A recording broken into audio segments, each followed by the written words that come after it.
Hello' everyone, আকৌ আহি গ'লোঁ এটি মিনি ব্লগ লৈ আপোনালোকৰ ওচৰত। আশা কৰোঁ সকলো ভালে আছে আৰু ময়ো ভালে আছোঁ। আজি ৰাতিপুৱা মই খাব লৈছোঁ ব্ৰেকফাষ্টত আপোনাৰ শুকান ৰুটি, আলু ভাজি আৰু নেচেৰ এইফালে বুটৰ ভাজি।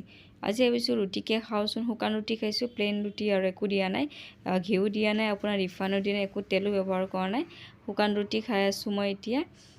ব্ৰেকফাষ্ট কৰাৰ পিছত আপোনাৰ বাকীখিনি কাম বন কৰি ল'ম। আগে ফাৰ্ষ্টে পেট পূজাটো কৰি লওঁ। ব্ৰেকফাষ্টটো কৰিলেহে আপোনাৰ শক্তি আহিব, তাকত আহিব, ঘৰৰ কাম কৰিব লাগিব ন।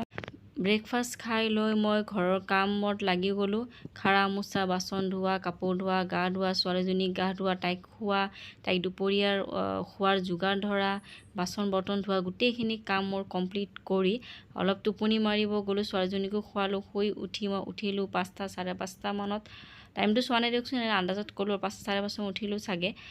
তাৰপিছত মানে উঠি কেনে পূজা দিলোঁ, দি কেনে আপোনাৰ আহিলোঁ গধূলি খানা বনাবৰ কাৰণে, মানে ৰাতিৰ খানা বনাবৰ কাৰণে, গধূলি নাস্তা কৰিবৰ কাৰণে। নাস্তাত আজি কি বনাম ভাবি আছিলোঁ মই।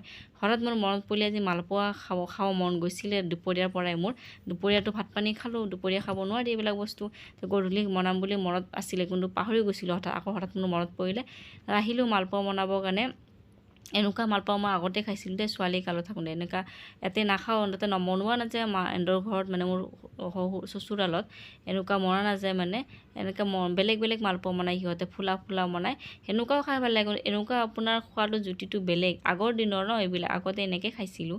আগৰ দিনৰ খোৱাটোৰ বস্তুবিলাকৰ বেছি ভাল লাগে। আগৰ বস্তুবিলাক যোনবিলাক বনাইছিলোঁ সেইবিলাক আৰু। খাই লৈ উঠি ভাত পানী বনোৱা হৈ গ'ল, বাচন বৰ্তন ধুই গোটেই কাম কমপ্লিট কৰি ছোৱালীজনীকো খুৱাই লৈ মই টোপনি মাৰিব আনিলোঁ। তাইক টোপনি মাৰিব আনোতে জানেনে মোৰ কি হৈ গ'ল? মোৰো চকু লাগি গ'ল। মই গমেই নাপাওঁ। তাইক খুৱাব আনিছিলোঁ 11:30 মানত।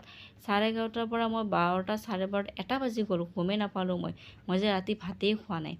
তো হঠাৎ মোৰ মনত পৰিলে আৰু মই উঠিলোঁ তৎক্ষণাত। উঠি কেনে মই মনে একদম চোৰৰ দৰে নিজৰে ঘৰত উঠিলোঁ। উঠি কেনে ভাত খাব উঠিলোঁ, কাৰণ চবেই শুই আছে ন, সাৰ পাই যাব।